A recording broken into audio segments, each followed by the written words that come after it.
కేటీఆర్ గారు మాట్లాడిన press meet కొనసాగింపుగా నిన్న మంత్రి గారు శ్రీధర్ బాబు గారు మాట్లాడిన ప్రెస్ మీటు, రాష్ట్ర ప్రభుత్వం తెచ్చిన కొత్త పాలసీ, దీని వెనుక ఉన్న స్కామ్ను ఇంకింత లోతుగా మరిన్ని కీలకమైన విషయాలను ఈరోజు బయటపెడతా ఉన్నాం. స్ట్రైట్గా లాస్ట్లో ఒక 8 క్వశ్చన్స్ ఉంటాయి. అవి 8 కూడా లాస్ట్లో చెప్పడం జరుగుతుంది. అంటే ఇంకా కొన్ని కొత్త అంశాలు, ముఖ్యంగా ఈ హిల్ టీపీ అంటే ఏదైతే Hyderabad industrial land transformation policy అని నిన్న రాష్ట్ర ప్రభుత్వం తెచ్చిందో, ఇది మరొక తాజా స్కామ్. కుంభకోణాలకు కేర్ ఆఫ్ అడ్రస్ అయినటువంటి కాంగ్రెస్ పార్టీ కొత్తగా చేస్తున్నటువంటి తాజా స్కామే ఈ HILTP. నిజంగా చెప్పాలంటే ఇది Hyderabad industrial land transformation policy కాదు, Hyderabad industrial lands looting policy.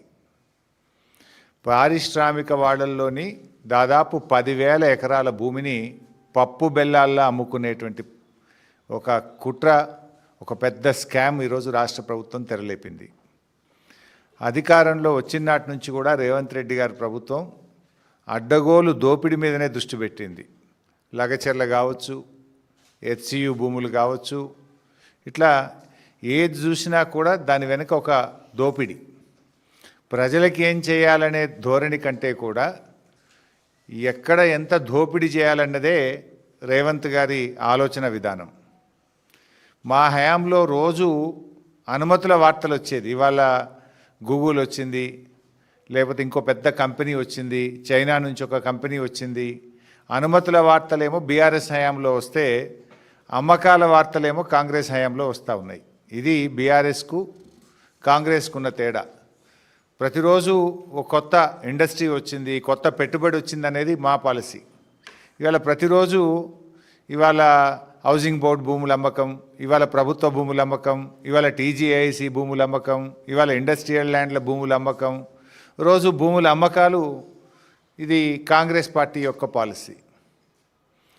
అంటే గతంలో ఇదే రేవంత్ రెడ్డి గారు, బీఆర్ఎస్ ప్రభుత్వం ప్రజల అవసరాలను దృష్టిలో పెట్టుకొని LB నగర్లో ఒక టిమ్స్ ఆసుపత్రి, సనత్ నగర్లో ఒక టిమ్స్ ఆసుపత్రి, మల్కాజ్గిరిలో అల్వాల్లో ఒక టిమ్స్ ఆసుపత్రి, ఇట్లా మేము అదేవిధంగా ఎర్రమంజిల్ కాలనీలో గవర్నమెంట్ క్వార్టర్స్ R&B ల్యాండ్ ఉంటే మేము అమ్మలే. అక్కడ నిమ్స్లో మరో 2,000 పడకల ఆసుపత్రి ప్రజల అవసరాల కోసం, నిమ్స్ యొక్క ఎక్స్పాన్షన్ 1,400 పడకలు ఉంటే మరో 2,000 యాడ్ చేయాలని చెప్పి మేము ఆలోచించినాం. కానీ రేవంత్ రెడ్డి గారు ఏం ఆలోచిస్తున్నారు? ఎకరాలు, గజాలు, గుంటలు మొత్తం అమ్ముతున్నాడు. చివరికి హౌసింగ్ బోర్డులో మొన్న ఏదో పేపర్లో యాడ్ వస్తే చూసిన, కుక్కట్పల్లిలో 6 గజాలు 8 గజాలు కూడా అమ్ముతుండు. ఆడ 8 గజాలు పెట్టుంటే దాన్ని కూడా అమ్మకానికి పెట్టిండు. 8 గజాలు 6 గజాలు కూడా అమ్ముతుండు. 1000 ఎకరాలు అమ్ముతుండు, గుంటలు అమ్ముతున్నాడు, గజాలు కూడా అమ్ముతున్నాడు. ఏం మిగులుస్తలేడు. గతంలో ఇదే రేవంత్ రెడ్డి గారు ఏమన్నారు? ఆనాడు బీఆర్ఎస్ ప్రభుత్వము ప్రభుత్వ అవసరాలను గుర్తుంచుకొని అక్కడో ఇక్కడో నిరుపయోగమైనటువంటి భూములను ఈ రాష్ట్రం యొక్క ప్రజల అవసరాల కోసం మేము అమ్మితే ఆ రోజు అడ్డగోలుగా మాట్లాడినాడు. ఒకసారి ఆ వీడియో కూడా చూద్దాం. ఇది పెద్దలు ఇచ్చిన ఆస్తి. మనం బ్రతకడానికి, మన సోకులకు ఈ భూములు అమ్మొద్దు. ఒకవేళ ఈ భూములను అమ్మితే భవిష్యత్తులో ప్రజల అవసరం కోసం ఏదైనా నిర్మించాలన్నా ప్రభుత్వ ఆసుపత్రులు కానీ, విద్యాలయాలు కానీ, చివరికి చచ్చిపోతే శ్మశానాలకు కూడా భూమి లేని పరిస్థితి ఉంటది. వీటిని ఎట్టి పరిస్థితుల్లో అమ్మకూడదు. తెలంగాణ జాతి సంపదను భవిష్యత్ తరాలకు ప్రభుత్వ భూమి అందుబాటులో లేకపోతే చివరికి శ్మశానాలకు కూడా కరువు వచ్చే పరిస్థితి ఉంటది. కాబట్టి ఈ భూములను అమ్మొద్దు అని చెప్పి ఒక పక్కన తెలంగాణ వాదులు చర్చ చేస్తున్నారు. మరి ఆనాడేమో భూములు అమ్మొద్దు అని ఇదే రేవంత్ రెడ్డి శుద్ధపూస లెక్క మాటలు మాట్లాడాడు. ఇవాళ గుంటలు, గజాలు ఏమి లేకుండా తెగనమ్మే ప్రయత్నం చేస్తూ ఉన్నాడు. మరి భవిష్యత్తులో తెలంగాణలో ఈ ప్రాంతంలో ఆసుపత్రుల కోసం కానీ, పాఠశాలలు కాలేజీల కోసం కానీ, పార్కుల కోసం కానీ ఈ ప్రాంత అభివృద్ధికి ల్యాండ్లు అవసరం లేదా? మొన్న జూబ్లీహిల్స్ ఎన్నికల్లో చూసాం. హడావిడిగా రేవంత్ రెడ్డి గారు ముస్లిం గ్రేవ్ యార్డ్కు కబ్రస్థాన్కు ల్యాండ్ కేటాయిస్తే అది మిలిటరీ వాళ్ళు వచ్చి మా ల్యాండ్ అన్నారు. మరి ఆ ల్యాండ్ లేక ఇబ్బంది అవుతుంది కదా. మరి ఇటువంటి భూములను కాపాడి పెట్టుకుంటే రేపు తెలంగాణలో భవిష్యత్ అవసరాలకు అవసరం ఉండవా? ఇతర రాష్ట్రాల్లో ఏం చేస్తున్నారు? ఇట్లాంటి పారిశ్రామిక ల్యాండ్స్ మహారాష్ట్ర కానీ కొన్ని రాష్ట్రాల్లో గుజరాత్ కానీ సిటీ డెవలప్ అయితే 50% భూమి ప్రభుత్వం తీసుకుంటుంది, మిగతా 50%ను ఇలాంటి ఓ 50% 100% ఫీజు తీసుకొని రెగ్యులరైజ్ చేస్తుండ్రు. కానీ నువ్వేం చేస్తున్నావు? 30%కే పప్పు బెల్లాలకు కట్టబెడుతున్నావు.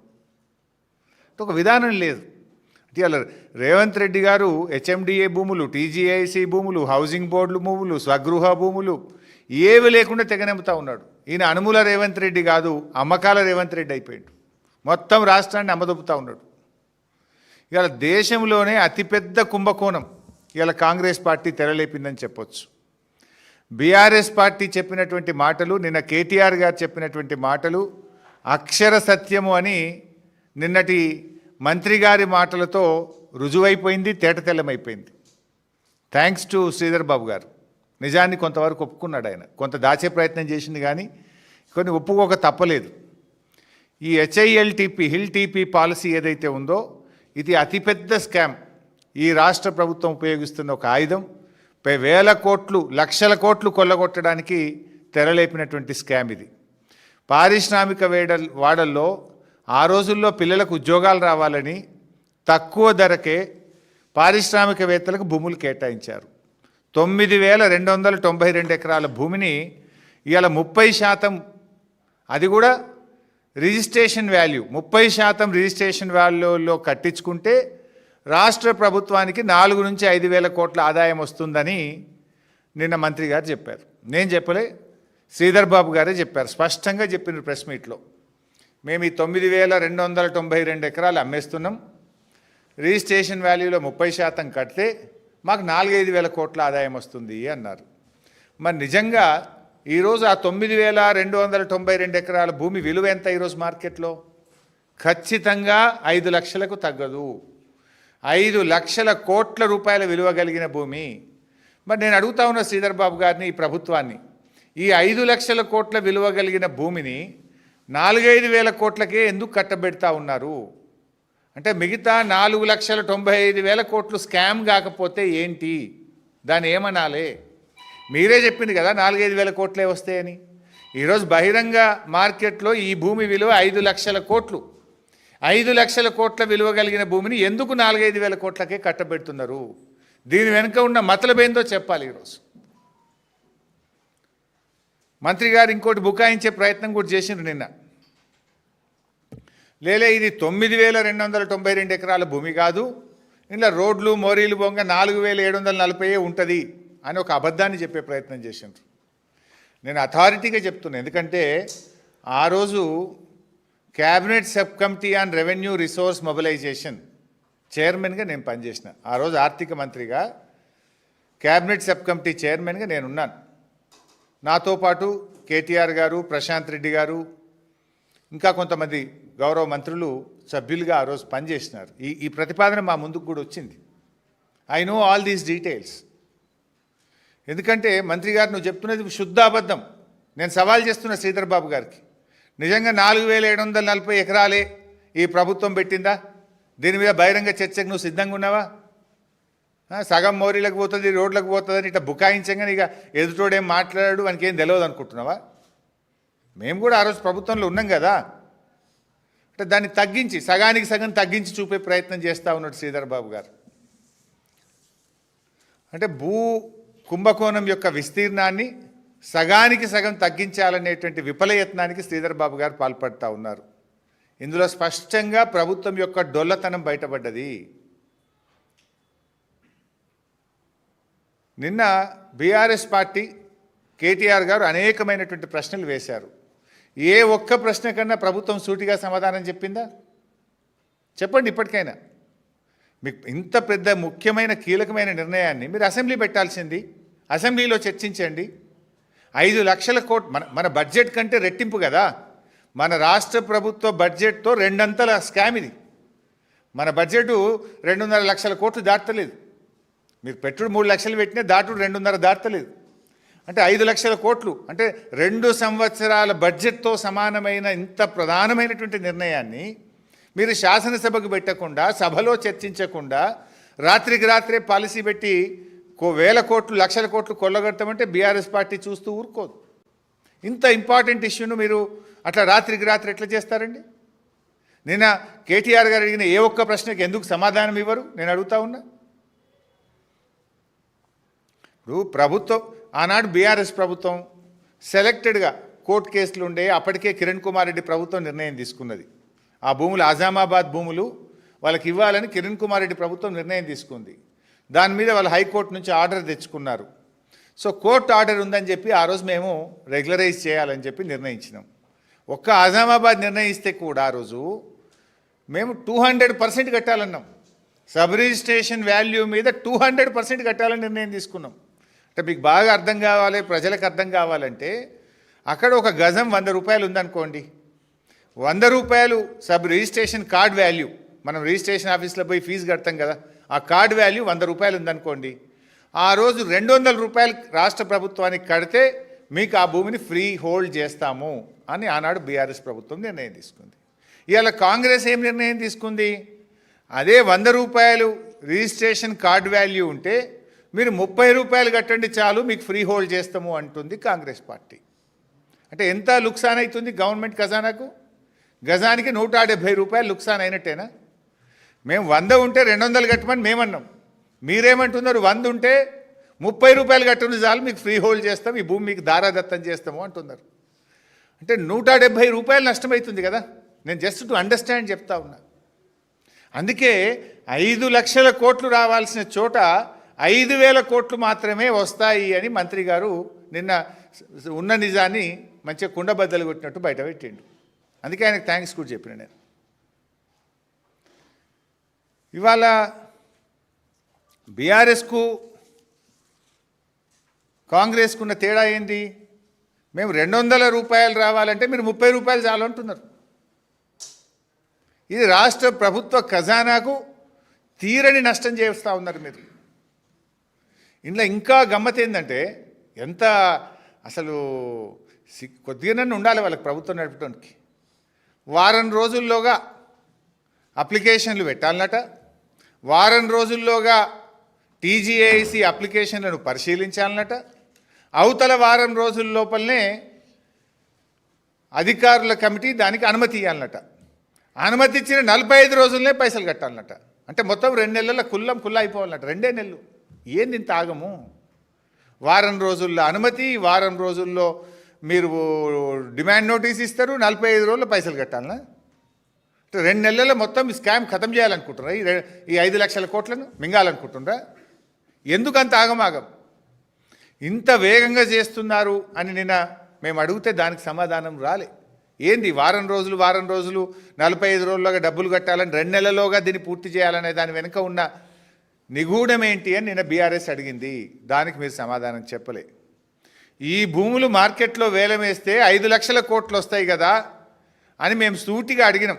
ఎందుకు వేలం వేస్తలేరు, ఎందుకు 30%కే 5,000 కోట్లకే కట్టుబెడుతున్నారు అంటే దానికి సమాధానం రాలే. కోర్టు కేసులు, లీజుల వివాదాలను అడ్డం పెట్టుకొని మొత్తం భూమిని తక్కువ ధరకే కొల్లగొట్టేటువంటి కుట్ర చేస్తున్నారా అని ఒక ప్రశ్న అడిగితే దానికి సమాధానం రాలే. అంటే మేము అడిగిన ఏ ప్రశ్నకు నిన్న మంత్రి గారు సూటిగా సమాధానం చెప్పలే.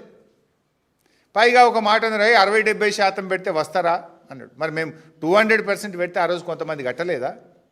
పక్క రాష్ట్రాల్లో 50% భూమి తీసుకొని మిగతా 50% చేస్తలేరా? ఆ 50% తీసుకుంటే ఇడ కూడా ఒక 4-5 వేల ఎకరాలు వస్తే హైదరాబాద్లో ఒక లంగ్ స్పేస్, అరే ఒక బస్ డిపో కడదామన్నా, ఒక బస్ స్టాండ్ కడదామన్నా, ఒక హాస్పిటల్ కడదామన్నా, ఒక కాలేజీ కడదామన్నా, ఒక స్కూల్ కడదామన్నా, ఒక పార్కు కడదామన్నా ప్రజలకు హైదరాబాద్లో ల్యాండ్ దొరుకుతుందా? అన్నా నువ్వే మాట్లాడినావు కదా, నీ నోరా మోరా? మేము శ్మశాన వాటికకు బొందలగడ్డ కూడా జాగ ఉండదని మాట్లాడినావు కదా. ఇవాళ నువ్వు బొందలగడ్డ కూడా జాగ లేకుండా గజాలు కూడా ఎందుకు అమ్ముతున్నావు మిస్టర్ రేవంత్ రెడ్డి?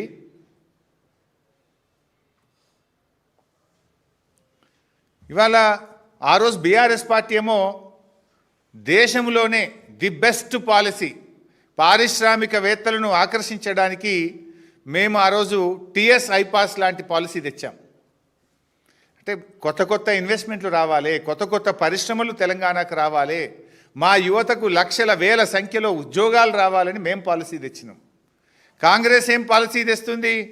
భూములు అమ్మడానికి హిల్ టీపీ పాలసీ తెస్తుంది. ఉన్న భూములు తెగనమ్మడానికి ఈరోజు హిల్ టీపీ పాలసీ తెస్తున్నారు. కాంగ్రెస్కు బీఆర్ఎస్కు ఉన్న తేడా ఇది. బీఆర్ఎస్ ఏమో పెట్టుబడులను ఆకర్షించింది, ఇండస్ట్రీస్ తెచ్చింది, ఉద్యోగాల కల్పన చేసింది. కాంగ్రెస్ ఏం చేస్తుంది? ఉన్న భూములు అమ్మే ప్రయత్నం చేస్తూ ఉన్నారు. ఇక్కడ ఇంకోటి అర్థం చేసుకోవాలి మీరు. పాలసీ ఏంది? ఓఆర్ఆర్ లోపల ఉన్నటువంటి కాలుష్యానికి కారణమైన పరిశ్రమలు బయటకు తరలించాలి. కానీ వీళ్ళేం పెట్టిండ్రు? అన్నీ కొన్ని గ్రీన్ ఇండస్ట్రీ ఉంది, కొంత కాలుష్య రహితమైన పరిశ్రమలు, ఉద్యోగాలు కల్పించే వ్యాపారాలు కూడా నడుస్తున్నాయి. ఇప్పుడు నీ పాలసీ ప్రకారం ఏంది? వాళ్ళు కూడా పోతే ఉన్న ఉద్యోగాలు కూడా ఉడవీకే కథ మీది. ఉద్యోగాల కల్పన మాది, ఉద్యోగాలు ఉడబెట్టే కథ మీది. ఓఆర్ఆర్ లోపల there are some green industries, no pollution. ఇలా వాళ్ళకు కూడా నువ్వు పాలసీ పెట్టి మీరు కూడా తీసుకోండి రా బై, ఎందుకంటే ఆర్ఆర్ ట్యాక్స్ కావాలి కదా మీకు.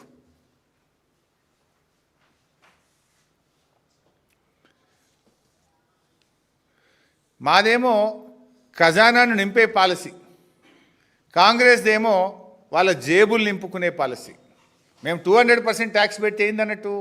ఖజానాకు పైసలు వస్తే పేదలకు ఇచ్చినాం. మేము కళ్యాణ లక్ష్మి ఇచ్చినాము, రైతు బంధు ఇచ్చినాము, 2000 పెన్షన్ ఇచ్చినాము, కేసీఆర్ కిట్ ఇచ్చినాము. మేము ఖజానాను నింపే ప్రయత్నం చేసినాం. మీరేం చేస్తుండ్రు? కాంగ్రెస్ పార్టీ నాయకుల జేబులు నింపుకునే ప్రయత్నం, మీ కుటుంబ సభ్యుల జేబులు నింపుకునే ప్రయత్నం మీరు చేస్తూ ఉన్నారు. ప్రజలకు ఇచ్చిన గ్యారంటీలు వదిలిపెట్టిండ్రు, దోచుకునే పాలసీలు తెస్తున్నారు. ఓఆర్ఆర్ లోపల ఉండేటువంటి భూములు బంగారం లాంటి భూములు, ఇవి బంగారంతో సమానం. భవిష్యత్ అవసరాలను కూడా ప్రభుత్వాలు దృష్టిలో ఉంచుకోవాలి. కానీ అవేమీ పట్టించుకోకుండా ఔటర్ లోపల ఉన్న 9292 ఎకరాల భూములను ఈరోజు కట్టబెడతా ఉన్నారు. గతంలో బీఆర్ఎస్ పాలసీ తెచ్చింది ఈ భూముల కోసం. ఏం తెచ్చినాం తెలుసా? మేము ఐటీకి మార్చుకోండి. మీరు కాలుష్యానికి ఏదైతే పరిశ్రమలు ఉన్నాయో 50% ఐటీ కట్టండి, మిగతా 50% భూమిలో అందులో ఉద్యోగాలు చేసేటోళ్ళకు ఇండ్లు కట్టుకోండి అనే పాలసీ మేము తెచ్చినాం. సో దట్ అట్లీస్ట్ ఐటీ వాళ్ళని వస్తే సిటీలో పిల్లలకు ఉద్యోగాలు దొరుకుతాయని ఈ భూములను ఐటీ నిర్మించుకోవడానికి, ఈ ఇండస్ట్రీని కాలుష్యమైనటువంటి ఇండస్ట్రీని తీసేసి ఐటీ పార్క్ కట్టండి, 50% భూమి ఐటీ పార్క్ కట్టండి, 50% గృహ అవసరాలకు వాడండి అని పాలసీ తెచ్చినాం. మీరేమంటున్నారు? మల్టీపర్పస్ జోన్ ఏమన్నా చేసుకోరు, సినిమా టాకీసులు కట్టుకోండి, అపార్ట్మెంట్లు కట్టుండ్రి, గేటెడ్ కమ్యూనిటీలు కట్టుండ్రి, లేఅవుట్లు వేయండి, అమ్ముకోండి. You have no vision. మీకు విజన్ లేదు. మీకు ఉన్నది విజన్. ఏం విజన్ ఉన్నది? జేబులు నింపుకునే విజన్ ఉన్నది, ఖజానా కొల్లగొట్టే విజన్ ఉన్నది మీకు. ప్రజల కోసం ఆలోచించే సోయి మీకు లేదు. ఉంటే మీరు ఈ పని చెయ్యరు. ఇలా ప్రభుత్వాన్ని ఓ రియల్ ఎస్టేట్ బ్రోకరీ కంపెనీ లాగా నడిపిస్తాం, తమ అనుయాయులకు అడ్డికి పావు షేర్ కట్టబెడతాం అంటే ఎట్లయితుంది? ఇలా బీజేపీని కూడా అడుగుతున్నాం, ఇంత పెద్ద స్కామ్ మీద ఎందుకు బీజేపీ మాట్లాడతలేదు? కుమ్మక్కు రాజకీయాలు లేకపోతే, కాంగ్రెస్తో మీరు కుమ్మక్కు కాకపోతే, బీజేపీకి చిత్తశుద్ధి ఉంటే ఈ భారీ కుంభకోణం పైన సమగ్రమైన విచారణ జరపాలని చెప్పి ఈరోజు మేము డిమాండ్ చేస్తూ ఉన్నాం. ఈరోజు నేను ఒక 8 కోణాలు, ఇందులో 8 ప్రశ్నలు ఈ ప్రభుత్వానికి సూటిగా అడుగుతా ఉన్నా. అంటే ఏ రకంగా ఈ ప్రభుత్వం దోపిడీకి పాల్పడుతుందో సాక్ష్యాధారాలతో సహా నేను బయట పెడుతున్నా. అంటే ఆ రోజు నేను క్యాబినెట్ సబ్ కమిటీ చైర్మన్గా ఉన్నా కనుక ఇవన్నీ విషయాలు ఆ రోజు మా ముందుకు వచ్చినాయి కనుక సంపూర్ణమైన అవగాహనతో ఆధారాలతో ఈరోజు నేను బయట పెడతా ఉన్నా. మొట్టమొదటిది, ఇవాళ there are 2 values. Sub registration value ఒకటైతే టీజీఐసి వాల్యూ ఒకటి ఉంటుంది. ఇందులో 2 రేట్లు ఉన్నాయి. ఆ రోజే మా ముందుకు వచ్చింది. ఒకవేళ ఈ భూములు ఇవ్వాలా, ఇస్తే ఏ రేటుకి ఇవ్వాలి? మార్కెట్ వాల్యూ ఇవ్వాలన్నా, సబ్ రిజిస్ట్రేషన్ వాల్యూ ఇవ్వాలన్నా, టీజీఐసి రేటుకి ఇవ్వాలా అనేటువంటి చర్చ ఆ రోజు మా ముందుకు వచ్చింది, సబ్ కమిటీ ముందుకు. సబ్ రిజిస్ట్రేషన్ వాల్యూ కంటే టీజీఐసి రేటు చాలా ఎక్కువ. టీజీఐసి అంటే ఈ భూములు ఎవరివి? Telangana industrial infrastructure corporation. ఆ టీజీఐసి ధర ఎట్లా నిర్ణయిస్తుంది? వాళ్ళు పెట్టిన పెట్టుబడి ఎంత, దాని ఇంట్రెస్ట్ ఎంత, దాని డెవలప్మెంట్కి ఎంత ఖర్చు అయింది, ఎవరికైనా ఏదైనా అలాట్మెంట్ ఇచ్చేది ఉంటే వాళ్ళకు ఒక రేటు డిసైడ్ అయ్యి ఉంటుంది. ఆ టీజీఐసి రేటు ఇవ్వాలా, ఎస్ఆర్ఓ వాల్యూ సబ్ రిజిస్ట్రేషన్ వాల్యూకి ఇవ్వాలా అని చర్చ జరిగింది. ఉదాహరణకు ఐపీ మల్లాపూర్లో 240 ఎకరాల భూమి ఉంటే ఎస్ఆర్ఓ వాల్యూ 17,581, టీజీఐసి విలువ 36,827, మోర్ దాన్ డబుల్. అంటే మీరు 36,000 నువ్వు భూమి కేటాయించేది ఉంటే నీ టీజీఐసి రికార్డులో 36,000 ఉన్నది. అది ఇడిచిపెట్టి తక్కువ ధర ఎస్ఆర్ఓ వాల్యూకు 17,000కి ఎందుకు అప్పచెప్తున్నావు? అదేవిధంగా ఉప్పల్ ఇండస్ట్రియల్ ఎస్టేట్ ఉప్పల్ 447 ఎకరాలు ఉంది. అక్కడ సబ్ రిజిస్ట్రేషన్ వాల్యూ 21,886, టీజీఐసి విలువ 52,523. నీ ధర 52,000, నీ బుక్కులో 52,523 ఉంటే నువ్వు అంతకంటే తక్కువ ధర 21,000కు, ఆ 21,000లో 30% ఎందుకు కట్టబెడుతున్నావు? What is this? అట్లే గాంధీనగర్లో sub registration value SRO value 14,591, TGIC ధర 46,895, 4 టైమ్స్. నీ ధర 46,000, ఎస్ఆర్ఓ 14,000, ఆ 14,000 30%కే ఇస్తా అంటాడు రేవంత్ రెడ్డి గారు. అట్లు చాలా ఉన్నాయి. ఇంక అట్లా పోతే Hayathnagar 14,591 SRO value, TGIC value 54,340. ఇవన్నీ మీకు డీటెయిల్స్ అన్ని విడుదల చేస్తా. మొత్తం 21 ఇండస్ట్రియల్ ఎస్టేట్స్ ఉన్నాయి. ఎస్ఆర్ఓ వాల్యూ ఏమో తక్కువ, టీజీఐసి రేట్ ఏమో ఎక్కువ. జనరల్గా ప్రభుత్వాలు ఏం చేయాలి? రెండిట్లో ఏది ఎక్కువ ఉంటే అది అడాప్ట్ చేస్తారు కదా. దేని ద్వారా ప్రభుత్వానికి రూపాయి ఎక్కువ వస్తుంది, రాష్ట్ర ఖజానాకు ఒక పైసా ఎక్కువ వస్తుంది, తద్వారా పేదలకు రాష్ట్ర ప్రజలకు మేలు జరుగుతుందో ఆ పని చేస్తావా? తక్కువ ఉన్నది తీసుకుంటావా నువ్వు? టీజీఐసి ధరను కాదని ఎస్ఆర్ఓ వాల్యూను ఎందుకు అడాప్ట్ చేశారో సమాధానం చెప్పాలండి అని రేవంత్ రెడ్డిని ప్రభుత్వాన్ని డిమాండ్ చేస్తూ ఉన్నా. ఆ రోజు మా క్యాబినెట్ సబ్ కమిటీ ముందుకు వచ్చింది ఈ విషయం. మరి మీరు ఎందుకు దీన్ని తక్కువ ధరది అడాప్ట్ చేసినారు? టీజీఐసి రేట్ను ఎందుకు పరిగణలోకి తీసుకోలేదో ఈ రాష్ట్ర ప్రజలకు సమాధానం చెప్పాలని చెప్పి నేను ప్రభుత్వాన్ని డిమాండ్ చేస్తూ ఉన్నా. రెండవ పాయింట్ మీ అందరికీ తెలుసు, బహుశా మీరే పత్రికల్లో చూసి రాశారు, టీవీల్లో చూపారు. గత సంవత్సర కాలం నుంచి ముఖ్యమంత్రి, రెవెన్యూ మంత్రి ఏం చెప్తున్నారు? హైదరాబాద్లో ఎస్ఆర్ఓ వాల్యూలు తక్కువ ఉన్నాయి, త్వరలో భూముల ధరలు పెంచుతాం అని ఎన్నిసార్లు చెప్పిండ్రు? ఈ నెలనే పెరుగుతుందని పేపర్లో బ్యానర్ ఐటమ్, మళ్ళా నెలనే పెరుగుతుంది, ఇక నవంబర్కి వెళ్ళి పెరుగుడని రాసుడు. అంటే అట్లా చెప్పుకుంటూ కొంత వ్యాపారం చేసుకున్నారు, ఏదో ప్రభుత్వ ఆదాయాన్ని పెంచుకునే ప్రయత్నం చేసిండ్రు. అంటే మీరు ఏం చెప్పినారు? ఎస్ఆర్ఓ వాల్యూస్ చాలా తక్కువ ఉన్నాయి, తొలుత ఓఆర్ఆర్ లోపల పెంచుతాం, ఓఆర్ఆర్ లోపలనే మొదలు పెంచుతాం, ఓఆర్ఆర్ బయట మెల్లగా పెంచుతాము అన్నారు. మరి అది అమల్లోకి రాకముందే ఈ పాలసీని ఎందుకు హడావిడిగా అమలు చేస్తున్నారు? ఎవరికి మేలు చేయడానికి అమలు చేస్తున్నారు చెప్పాలి కదా. ఓఆర్ఆర్ లోపల భూముల ధరలు సవరిస్తాము, ఎస్ఆర్ఓ వాల్యూ పెంచుతామని ఇప్పటికి 10 సార్లు ముఖ్యమంత్రి చెప్పిండు, రెవెన్యూ మంత్రి చెప్పిండు. మరి సవరించినాక భూముల ధరలు సవరించినాక మీరు ఈ పాలసీ తెస్తే 10 రూపాయలు ఎక్కువ వస్తాయి కదా ఖజానాకు. ఇది 7 రోజుల్లో దరఖాస్తు, 7 రోజుల్లో క్లియరెన్స్, 45 రోజుల పైసలు కట్టుడు వెనుక ఉన్న మతలబ్ ఏందో ఇప్పుడు అర్థమవుతలేదా? అంటే ఇది కొల్లగొట్టుకొని జేబులు నింపుకొని తర్వాత పెంచుతారు. పారిశ్రామికవేత్తలకేమో ఒక విధానం, పేదలకు ఒక విధానం. అంటే పారిశ్రామికవేత్తలకు కట్టబెట్టడం కోసమే కదా భూములు సవరించడానికంటే ముందే పప్పు బెల్లాలకు అమ్మినట్టు ఈ భూములు కట్టబెడుతున్నారు. మీరు ఈ సంవత్సర కాలం నుంచి ఓఆర్ఆర్ లోపల భూముల విలువలు సవరిస్తాం, ఓఆర్ఆర్ లోపల మొదలు పెంచుతాం, ఓఆర్ఆర్ బయట తర్వాత పెంచుతామని చెప్పి ఇప్పుడు అదే ఓఆర్ఆర్ లోపల ఉండే భూములన్నీ ఎందుకు కట్టబెడుతున్నారు? ఇప్పుడు ఈ భూములన్నీ ఎక్కడున్నాయి? ఓఆర్ఆర్ లోపలనే ఉన్నాయి కదా. ధరలు సవరించేదాకా ఎందుకు ఆగుతలేరు? ధరలు సవరిస్తే రాష్ట్ర ప్రభుత్వానికి ఆదాయం పెరుగుతుంది కదా. అంటే మీకు మీ అనుయాయులకో మీరందరూ ఇప్పటికే దీన్ని తయారు చేసుకున్నారు కనుక మీ కమిషన్ల కోసం ఇవాళ ఎస్ఆర్ఓ వాల్యూ సవరించకుండా ఈ భూముల్ని కట్టబెడుతున్నారా లేదా? దీనికి సూటిగా సమాధానం చెప్పండి. ఏది మొదలు? రాష్ట్ర ప్రభుత్వానికి రూపాయి ఎక్కువ వచ్చేది మొదలా, తక్కువ వచ్చేది మొదలా? భూములు సవరించినాక ఈ పాలసీ తెస్తే 4 రూపాయలు ఎక్కువ వస్తాయి కదా. ఎందుకు చేయట్లేదో ఈ రాష్ట్ర ప్రజలకు సమాధానం చెప్పాలి. ఇది question number 2. Then question number 3,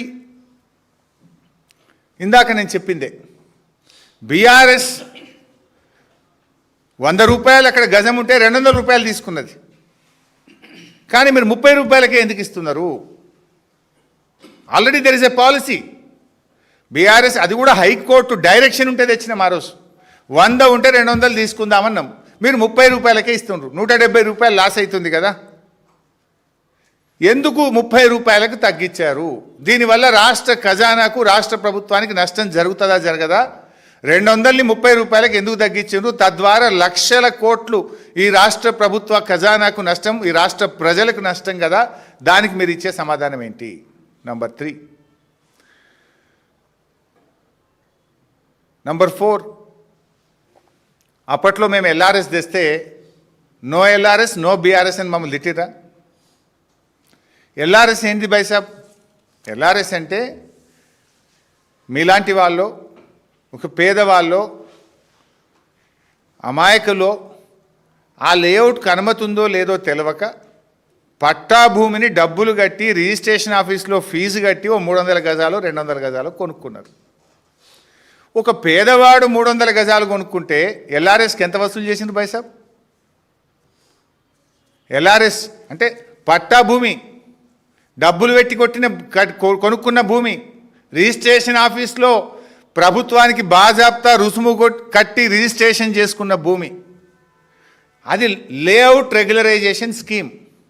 ఒక ఎల్ఆర్ఎస్లో, ఇది LRS GO, this is the GO of LRS, GO number 135. ఈ జీవోను మొన్న కాంగ్రెస్ పార్టీ అమలు చేసింది. ఈ జీవోలో ఉదాహరణకు 30,000 నుంచి 50,000 ఎస్ఆర్ఓ వాల్యూ ఉంటే ఎస్ఆర్ఓ వాల్యూ మీద 80% కట్టాలి. ఇక్కడ చూస్తే మీరు 30 నుంచి 50 అన్నాడు కదా. ఐపీ సనత్ నగర్ 52,000 రూపాయలు ఎస్ఆర్ఓ వాల్యూ ఉంది. 52,000 ఉంటే ఎంత కట్టాలి మరి? ఒక పేదవాడైతే 80%, 100% తీసుకున్నారు సబ్ రిజిస్ట్రేషన్ వాల్యూ మీద. కానీ ఇక్కడ 30%కే ఇస్తున్నారు. ఒక పేదవాడు ఒక 200 గజాలో 300 గజాలో ఇన్నోసెంట్గా లేఅవుట్కి అనుమతి ఉందో లేదో చూసి కొంటేనేమో ముక్కుబిండి 80% వసూలు చేసిండ్రే. 80%, 60% వసూలు చేసిండ్రు. ఇప్పుడు ఐడిఏ నాచారం 25,000 ఉంది ఎస్ఆర్ఓ వాల్యూ, మౌలాలి 24,000 ఉంది, కూకట్పల్లి 31,000 ఉంది. ఇవి చూసినా 60%, 80%. ఇదే కూకట్పల్లిలో ఒక లేఅవుట్ రెగ్యులరైజేషన్ స్కీమ్ కింద ఎల్ఆర్ఎస్లో ఎవరైనా దరఖాస్తు పెడితే 80% తీసుకున్నారు ఎల్ఆర్ఎస్లో కూకట్పల్లిలో.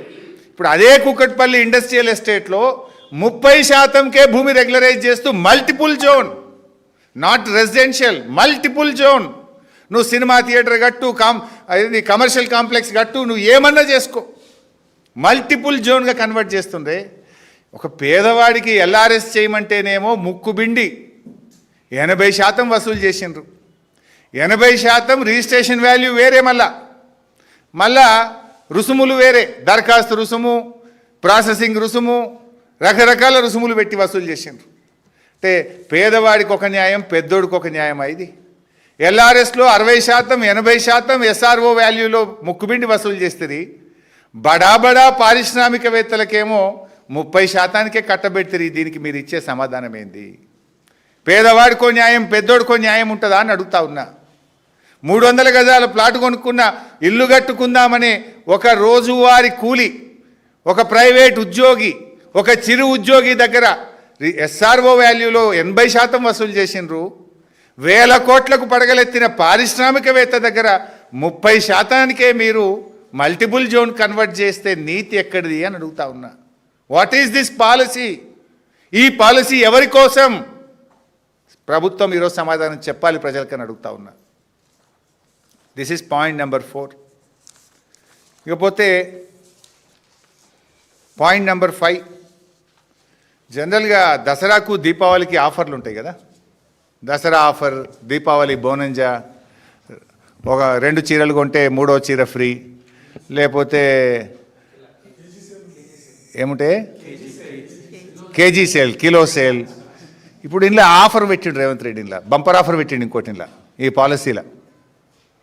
దసరా దీపావళి బోనంజా పెట్టినట్టు రేవంత్ రెడ్డి బోనంజా ఉన్నది ఇంట్లో ఇంకోటి. ఏంటి ఆఫరు? 30% ల్యాండ్ కన్వర్ట్ చేయడమే కాదు, నార్మల్గా ఏముంటుందంటే ఇప్పుడు మా మిత్రుడు రఘు గారికి 1 ఎకరం భూమి ఉన్నది. ఆ ఎకరం భూమి అగ్రికల్చర్ వ్యవసాయ భూమి ఉన్నది రఘుకు. అదృష్టం బాగుండి కొద్దిగా టౌన్ పెరిగింది, దాన్ని రెసిడెన్షియల్గా మార్చాలి లేదా కమర్షియల్గా మార్చాలి, హైవే ఫేసింగ్ ఉంది. దానికి ఏమంటారు? CLU, change of land use fee కట్టాలి హెచ్ఎండిఏలో. సిఎల్యు ఫీజు ఉంటుంది, ఇంకేదో ప్రాసెసింగ్ ఫీజు ఉంటుంది. అట్లా ఎకరానికో 14-15 లక్షలు ఖర్చు అవుతుంది. ఏది అఫీషియల్, అనఫిషియల్ కథ వేరే ఉంది రేవంత్ది. అఫీషియల్దే 14-15 లక్షలు అవుతుంది. ఏది హెచ్ఎండిఏ పరిధిలో చేంజ్ ఆఫ్ ల్యాండ్ యూస్కు కట్టాల్సిన ఫీజు 14-15 లక్షలు మినిమం ఉంటుంది. అది అగ్రికల్చర్ నుంచి రెసిడెన్షియల్ కావచ్చు, అగ్రికల్చర్ నుంచి ఇండస్ట్రీ కావచ్చు, అగ్రికల్చర్ నుంచి మల్టీపర్పస్ జోన్ కావచ్చు, అగ్రికల్చర్ నుంచి టూరిజం కల్చరల్ జోన్ కావచ్చు. ఇలా రకరకాల జోన్స్ ఉంటాయి. సరే, ఒక్కొక్క జోన్కు ఒక రేట్ ఉన్నది. ఎవరు చేంజ్ ఆఫ్ ల్యాండ్ యూస్కి అప్లై చేసినా హెచ్ఎండిఏలో there is a fee. Minimum ఎకరానికి 15 లక్షలు అవుతుంది. ఇక్కడ దసరా దీపావళి బోనంజా అయింది రేవంత్ రెడ్డి గారిది అంటే నువ్వు ఏ ఫీజులు కట్టదాన్ని మాఫ్. ఈ 30%లోనే ఆల్ ప్రాసెసింగ్ ఫీజు కూడా మేమే చూసుకుంటాం. HMDA change of land use ఇంట్లోనే, జిహెచ్ఎంసీ ఏదైనా ఉంటాయి ఇంట్లోనే, నాలా కన్వర్షన్ ఉంటాయి ఇంట్లోనే. ఇక రెవెన్యూనికి రూపాయి కట్టద్దు, హెచ్ఎండిఓనికి రూపాయి కట్టద్దు, అంతా ఆల్ ఫ్రీ. ఇది దసరా బోనంజా, ఇక రేవంత్ రెడ్డి బోనంజా. ఇది ఈ 30% అన్యాయం. వాస్తవానికి టీజీఐసి రేట్ ఒకటి, ఎస్ఆర్ఓ రేట్ ఒకటి. టీజీఐసి రేటు 3 అంతలు ఉంటే అది ఇడిచిపెట్టి ఎస్ఆర్ఓ రేటు పెట్టిండు. ఆ ఎస్ఆర్ఓ రేట్లో ఆ రోజు మేము 200% తీసుకుంటే ఈ పుణ్యాత్ముడు 30% చాలంటుండు. ఈ 30% ఘోరంరా నాయన అంటే దాంట్లో all fees bonus, change of land use, నాలా కన్వర్షన్, ఇంకా ఏం దరఖాస్తు పెట్టుడద్దు, ఏ ఆఫీస్కి పోవడద్దు, ఏ ఫీజు కట్టుడద్దు, అన్ని మాఫీ, అన్ని మేమే ఇస్తాం ఇలానే అంటుండు. ఇది దీపావళి బోనంజా. దీనికి సమాధానం చెప్పాలి ప్రభుత్వం.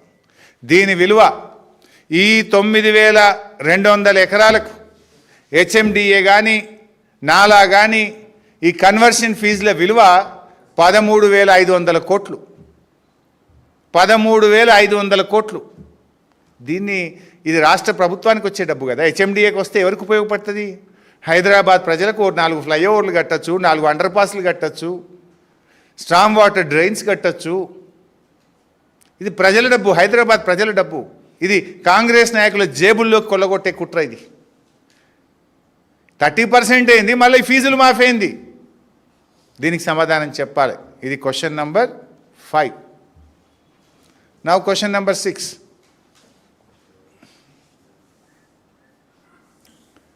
ఇలా ఓఆర్ఆర్ చుట్టూ ఉండే భూములే కాదు ఈ పాలసీలో. ఇంకోటి మీరు అందరూ ఇప్పటిదాకా ఏమనుకుంటున్నారు? ఓఆర్ఆర్ లోపల భూములు మాత్రమే ఉందని మీరు అనుకుంటున్నారు. కానీ ఈ పుణ్యాత్ములు ఓఆర్ఆర్ లోపల మరియు ఓఆర్ఆర్ చుట్టుపక్కల అని పెట్టింది ఈ పాలసీలో. అంటే దాని బయట కూడా అమ్మకదొబ్బే కథ. పుణ్యాత్ములు ఎంత గొప్ప స్కామ్. ఓఆర్ఆర్ లోపలనే కాదు, ఓఆర్ఆర్ చుట్టుపక్కల బయట ఉండే పారిశ్రామిక భూములను కూడా కొల్లగొట్టే కుట్ర ఈ పాలసీలో పెట్టినరా లేదా దీనికి సమాధానం చెప్పాలి. That is question number 7. ఎందుకంటే ఈ పాలసీ ప్రభుత్వానికి ఆదాయం తెచ్చే పాలసీ కాదు. ఇది రేవంత్ రెడ్డి అనుమూల బ్రదర్స్ జేబులు నింపే పాలసీ. ఇది భూదందా పాలసీ. తర్వాత పాయింట్ నెంబర్ 7, క్వశ్చన్ నెంబర్ 7. వాస్తవానికి త్వరలో ఈ వివరాలు కూడా బయట పెడతా, ఇవాళ ఓన్లీ బ్రాడ్గా చెప్తా. 6 నెలల కిందనే ఈ పాలసీకి రూపకల్పన చేసిండ్రు. 6 నెలల కిందనే ప్లాన్ చేసుకొని విలువైన భూములను యనమల బ్రదర్స్ వీళ్ళ అనుయాయులు ఆల్రెడీ అగ్రిమెంట్లు చేసుకున్నారు. సగానికి సగం భూమి ఆల్రెడీ వీళ్ళ చేతుల్లోకి పోయింది. అంతా ఆల్ సెట్ బ్యాక్గ్రౌండ్. ఈ పాలసీ ముందే ప్లాన్ చేసుకొని ఇండస్ట్రియల్ ల్యాండ్స్తో అగ్రిమెంట్లు చేసుకొని తక్కువ ధరకే ఈ పాలసీ వస్తుందని వాళ్ళకి తెలియదు కదా. ఇంత తక్కువ ధరకి ఇస్తామంటే వాడెందుకు అమ్ముతాడు? ఇదంతా ముందే ప్రీ ప్లాన్డ్గా చేసుకొని ఆ భూములు కొనుక్కొని అగ్రిమెంట్లు చేసుకొని ఇవాళ మెల్లగా పాలసీ తెచ్చిండ్రు. త్వరలో ఆ భూములేంటి, ఎవరు ఎక్కడ అగ్రిమెంట్ చేసిండ్రో కూడా బయట పెడతాం. మాకు ఇప్పుడే కొన్ని వచ్చినాయి, ఇంకా కొన్ని సేకరిస్తున్నాం, అన్నీ బయట పెడతాం. ముందే కంపెనీలతో మాట్లాడుకున్నారు, అగ్రిమెంట్లు చేసుకున్నారు. కమిషన్లు వాటాలు కూడా ముందే మాట్లాడుకున్నారు. కొన్ని ల్యాండ్లకు ఈ పాలసీ తెస్తాం గింత అని 50-50 అని ల్యాండ్ కూడా మాట్లాడుకున్నారు. ఫ్లోర్లు మరి మాట్లాడుకున్నారు. ఇది ఇండస్ట్రియల్ ల్యాండ్ ట్రాన్స్ఫర్మేషన్ పాలసీ కాదు, ఇది Revanth Reddy family transformation policy. నిబంధనల ప్రకారం చేయలేదు. పూర్తిగా ప్రజాధనాన్ని కొల్లగొట్టే విధంగా, తమ అనుయాయులకు భూములు కట్టబెట్టే విధంగా పెట్టిండ్రు. ఇంకా దీని వెనుక ఆర్ఆర్ ట్యాక్స్ కూడా ఉందట. మళ్ళీ 30% ఒకటి కదా తక్కువ, అందరూ అనుకునే 30% అని. ఆర్ఆర్ ట్యాక్స్ వేరే ఉంది, plus RR tax 30% to government ఖజానా ప్లస్ ఆర్ఆర్ ట్యాక్స్. అది కడితేనే క్లియర్ అవుతుంది. అది ఎంత అని ఇంకా బయటకు రాలే, రేపో మాపో వస్తుంది. ఇప్పుడు లేఅవుట్కి అయితే 75 రూపాయలు పర్ స్క్వేర్ యార్డ్ ఉంది, అపార్ట్మెంట్లకు అయితే 60 రూపాయల స్క్వేర్ ఫీట్ ఉంది ఆర్ఆర్ ట్యాక్సు. ఇప్పుడు దీని ఆర్ఆర్ ట్యాక్స్ ఇంకా బయటకు వస్తుంది. 30% ఖజానా, ఆర్ఆర్ ట్యాక్స్ ఎంతో ఇంకా బయటకు రాలే. అది బయట పెట్టండి. ఇక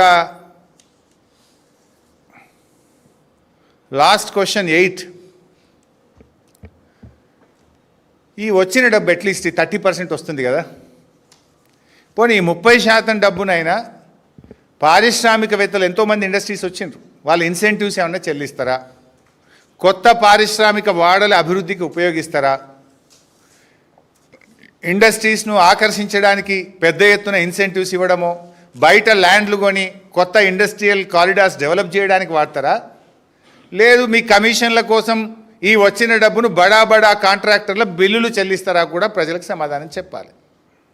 because this money belongs to TGIC. TGIC భూములు అమ్మితే టీజీఐసికి డబ్బులు వస్తాయి. తెలంగాణ ఇండస్ట్రియల్ ఇన్ఫ్రాస్ట్రక్చర్ కార్పొరేషన్ మరి పారిశ్రామిక వాడల అభివృద్ధికో, పరిశ్రమలను ఆకర్షించడానికో, పరిశ్రమలకు ఇన్సెంటివ్స్ చెల్లించడానికో, నిరుద్యోగ యువతకు ఉపాధి కల్పించడానికో ఉపయోగించాలి. ఈ డబ్బును దానికి ఉపయోగిస్తారా?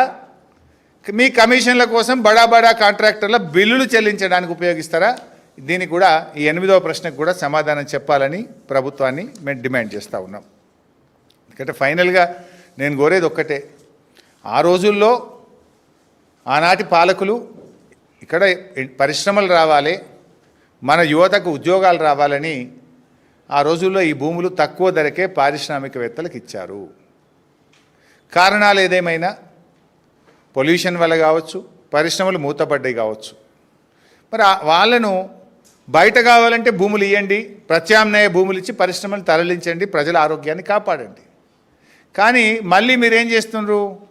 30%కే ఆ భూములను వాళ్ళకు దారాదత్తం చేసి, ఫీజులు లేకుండా మల్టిపుల్ జోన్గా కన్వర్ట్ చేసి, వాళ్ళను బిల్డర్లుగా, రియల్ ఎస్టేట్ వ్యాపారులుగా తయారు చేస్తున్నారు. ఆల్రెడీ ఒకసారి ఇన్సెంటివ్ ఇస్తుంది, మళ్ళీ రెండోసారి ఇన్సెంటివ్లు ఇచ్చి రియల్ ఎస్టేట్ వ్యాపారం కోసం ప్రభుత్వం ఎందుకు పూనుకోవాల్సిన అవసరం ఉంది? Why government is taking this initiation? Incentive దేనికి? ఇన్సెంటివ్ ఇస్తే ఓ 10 లక్షల మంది పిల్లలకు ఉద్యోగాలు వస్తాయంటే ఇన్సెంటివ్ ఇవ్వాలి.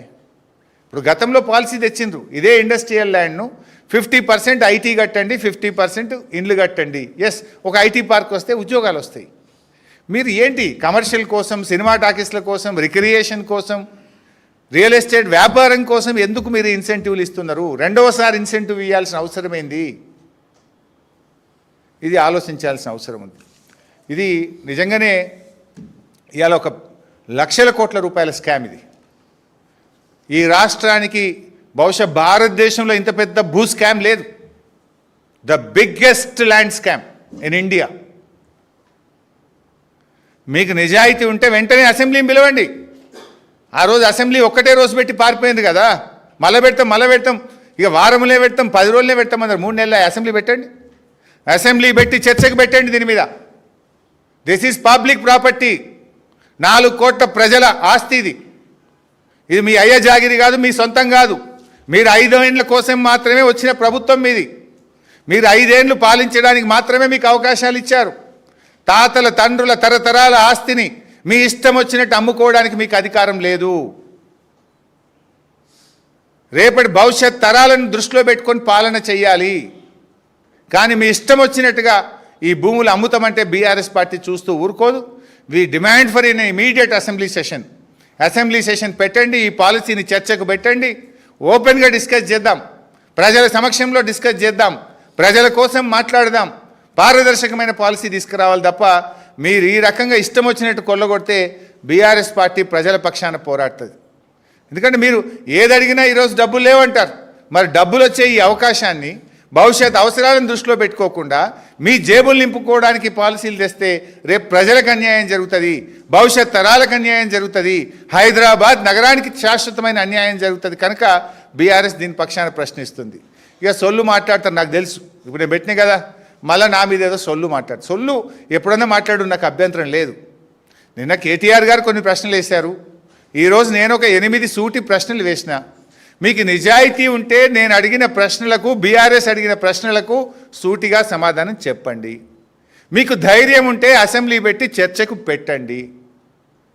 ఇక మళ్ళా వాళ్ళని వీళ్ళని పెట్టి సొల్లు తిట్టించుడు అది ఎప్పుడు జరిగేదే. ఎవరు అట్లా చేస్తారు? సమాధానం లేకపోతే, తప్పుడు చర్యలకు పాల్పడితే, అవినీతి జరిగితే మీరు మాట్లాడరు. మీరు పారదర్శకంగా ఉంటే అసెంబ్లీ పెడతారు. మీరు పారదర్శకంగా ఉంటే మా ప్రశ్నలకు సమాధానం చెప్తారు. లేకపోతే ఎల్లైనో పుల్లైనో పెట్టి మళ్ళీ తిట్టించే కార్యక్రమం పెడతావు, నాకు తెలుసు. దానివల్ల ఏమొస్తుంది? ప్రజలు చాలా తెలివైన వాళ్ళు కదా. నువ్వు మా ప్రశ్నలకు సమాధానాలు ఇచ్చినవా, నువ్వు రివర్స్లా తిట్టించే కార్యక్రమం పెడుతున్నావా? నువ్వు తిట్టినా, కేసులు పెట్టినా నిన్ను వదలం. మేము ప్రధాన ప్రతిపక్షంగా ప్రజల హక్కులు, ప్రజల ఆస్తులు కాపాడడమే మా బాధ్యత. ప్రజలు మాకు ఇచ్చిన బాధ్యత. ప్రతిపక్షంగా వాళ్ళ గొంతుకై మాట్లాడమన్నారు. ఈ రాష్ట్ర ప్రభుత్వ ఆస్తులను, ప్రజల యొక్క హక్కులను, ప్రజలకిచ్చిన హామీలను అమలు చేయించడం కోసమే బీఆర్ఎస్ పోరాడుతుంది. బీఆర్ఎస్కు ఆ బాధ్యత ప్రజలు ఇచ్చిండ్రు. నువ్వు మా మీద కేసులు పెడతా, మా గొంతు నొక్కుతా, లేదా మా మీద తిట్ల దండకం పెడతా, ఏం పెట్టినా నేను వదిలిపెట్టాం, ప్రశ్నిస్తూనే ఉంటాం. దీని మీద సూటిగా బీఆర్ఎస్ అడిగిన అన్ని ప్రశ్నలకు సమాధానం చెప్పాలని, శాసనసభ సమావేశపరచాలని, దీనిపైన పూర్తి చర్చ జరగాలని బీఆర్ఎస్ డిమాండ్ చేస్తుంది. Thank you.